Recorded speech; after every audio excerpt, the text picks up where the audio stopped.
बात करते हैं आज की कुछ खास अंतर्राष्ट्रीय खबरों की। भारत दौरे पर आए तालिबान के विदेश मंत्री मुत्तकी ने अमेरिका को चेतावनी दी है कि बगराम एयरबेस नहीं देंगे और पाकिस्तान को भी चेतावनी दी है कि अपनी हरकतें बंद करे वरना अमेरिका का हाल देख लें। यह भी कहा है कि अफगानिस्तान अपनी जमीन का इस्तेमाल किसी देश के खिलाफ नहीं होने देगा। दरअसल अमेरिकी राष्ट्रपति डोनाल्ड ट्रंप ने पिछले महीने कहा था कि वे अफगानिस्तान में अमेरिका का बनाया हुआ बगराम एयरबेस वापस चाहते हैं। अगर ऐसा नहीं किया गया तो गंभीर नतीजे भुगतने होंगे। मुत्तकी ने कहा कि अफगान लोग कभी अपनी ज़मीन पर विदेशी सेना को स्वीकार नहीं करेंगे। अगर कोई देश अफगानिस्तान के साथ संबंध बनाना चाहता है तो डिप्लोमेटिक तरीके से आए, मिलिट्री वर्दी में नहीं। मुत्तकी ने भारत और अफगानिस्तान के बीच ऐतिहासिक और सांस्कृतिक रिश्तों का जिक्र किया। उन्होंने भारत को करीबी दोस्त बताया जो मुश्किल वक्त में अफगानिस्तान के साथ खड़ा रहा। हाल ही में हेरात प्रांत में आए भूकंप के बाद भारत ने सबसे पहले मदद भेजी थी। उन्होंने कहा कि भारत ने सबसे पहले मदद की है, हम भारत को करीबी दोस्त मानते हैं। मुत्तकी ने भारत को अफगानिस्तान के खनिज एनर्जी सेक्टर में इन्वेस्टमेंट करने के लिए आमंत्रित भी किया है। उन्होंने कहा कि अफगानिस्तान के संसाधनों का रास्ता तालिबान से होकर जाता है और वे भारत के साथ काम करना चाहते हैं। अफगानिस्तान में लिथियम, कॉपर और रेयर अर्थ मिनरल्स जैसे संसाधन बड़ी मात्रा में हैं जो बैटरी और तकनीकी इंडस्ट्री के लिए बहुत ही ज़्यादा ज़रूरी हैं। वहीं भारत ने भी फिर से अफगानिस्तान में अपना दूतावास शुरू करने की बात कही है। विदेश मंत्री जयशंकर ने शुक्रवार को तालिबान सरकार के विदेश मंत्री आमिर खान मुत्तकी के साथ द्विपक्षीय बैठक में इसका ऐलान किया। उन्होंने कहा कि भारत काबुल में अपने तकनीकी मिशन को दूतावास में बदलेगा।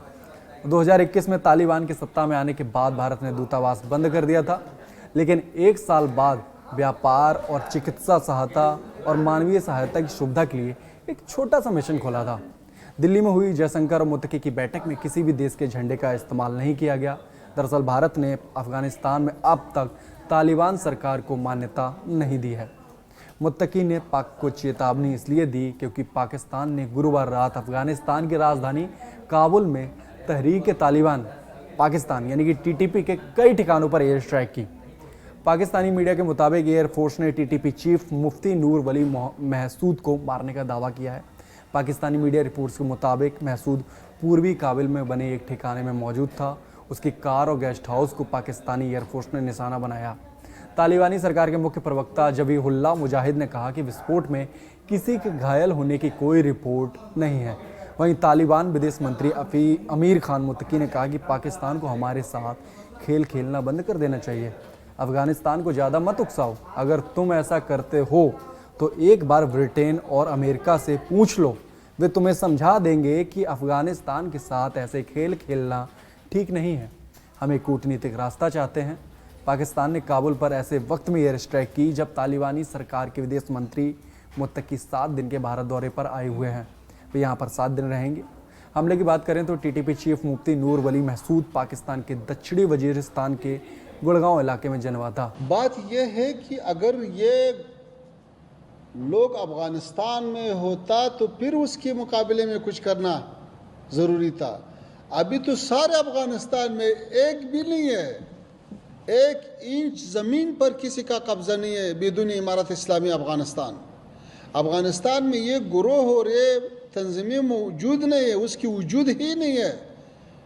ये 4 साल में मुकम्मल वो अफगानिस्तान से निकल गया या जिसके ख़िलाफ़ हमने ऑपरेशन किया उसमें ख़त्म हुआ। तो जब नहीं है तो और ममालिक भी अपने मुल्कों के अंदर अगर ऐसा अमन लाए जैसे हम अफगानिस्तान में लाया है तो फिर सारे खिते में अमन है। अभी 8 महीने से अफगानिस्तान में कोई छोटा सा वाक़या भी पेश नहीं आया है। 4 सालों के दौरान में अफगान सरजमीन से किसी को भी नुकसान नहीं पहुंचा है। तो ये बेहतरीन सबूत है कि हमने पेश किया है। अगर हम ऐसा सबूत पेश करता है तो सारे खिते में अमन। और ये जो आपने दूसरा सवाल किया ये उससे पूछो जो ये बात उठाता है। हम तो इसका कायल नहीं कि अफगानिस्तान से किसी को ख़तरा है या किसी को अफगानिस्तान से अमनीती मुश्किल है। जो लोग ये बात करें वो सबूत भी पेश करें। अब बात करते हैं गाजा की और पड़ोसी पाकिस्तान की।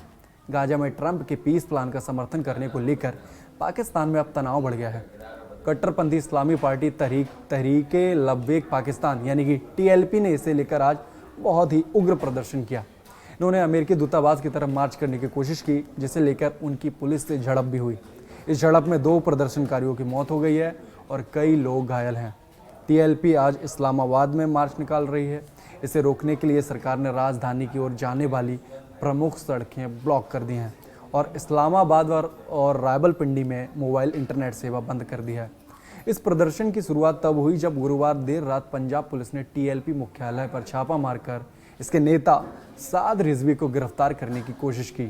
साद तो निकल गया, लेकिन पुलिस और साद समर्थकों के बीच हुई झड़प में कई लोग घायल हुए, जिनमें करीब 10 से ज़्यादा पुलिसकर्मी भी शामिल हैं। पुलिस ने बताया कि शहर के अंदर और बाहर की सड़कें बंद कर दी गई हैं। दंगा रोकने के लिए पुलिस को प्रमुख रास्तों पर तैनात किया गया है और सरकारी दफ्तरों और विदेशी दूतावासों वाले रेड जोन को पूरी तरीके से सील कर दिया गया है। पाकिस्तानी अखबार डॉन के मुताबिक गृह मंत्रालय ने एक आदेश में कहा कि रात 12 बजे से अगले आदेश तक इस्लामाबाद और रावलपिंडी में 3G 4G सेवाएं बंद रहेंगी। रावलपिंडी जिला प्रशासन ने भी 11 अक्टूबर तक धारा 144 लागू कर दी है, जिसके तहत कोई भी प्रदर्शन, रैली, जुलूस, धरना या लाउड स्पीकर का इस्तेमाल नहीं हो सकता है। अब बात करते हैं डोनाल्ड ट्रंप और उनके नोबेल पुरस्कार की। तो आज वेनेजुएला की विपक्षी नेता मारिया मचाडो को शांति का नोबेल पुरस्कार मिला है। उन्होंने वेनेजुएला में लोकतांत्रिक अधिकारों को बढ़ावा देने और तानाशाही से लोकतंत्र की ओर शांतिपूर्ण बदलाव लाने के लिए 20 साल लगातार संघर्ष किया है। नोबेल समिति ने कहा कि आज जब दुनिया के कई हिस्सों में तानाशाही बढ़ रही है और लोकतंत्र कमज़ोर हो रहा है, ऐसे समय में मारिया मचाडो जैसे लोगों की हिम्मत उम्मीद जगाती है। समिति ने कहा कि लोकतंत्र ही स्थायी शांति की शर्त है। वहीं ट्रंप को ये पुरस्कार क्यों नहीं मिला, ये सवाल सबके मन में है। तो बताया ये भी जा रहा है कि 2025 के नोबेल शांति पुरस्कार के लिए जो रजिस्ट्रेशन की जो डेट थी, वो लास्ट डेट 31 जनवरी 2025 थी। ट्रंप के 20 जनवरी 2025 को दोबारा राष्ट्रपति बनने के सिर्फ 11 दिन बाद नोबेल पुरस्कार के लिए नामांकन बंद हो गया था। इतने कम दिनों में ट्रंप के पास करने के लिए बहुत कुछ था नहीं, जिसके लिए उन्हें नोबेल पुरस्कार नहीं मिला। एक और खबर फिलीपींस से भी है, जहां दक्षिण मिंडानाओ द्वीप के पास समुद्र में आज सुबह 7.6 तीव्रता का रिक्टर स्केल पर ये भूकंप आया।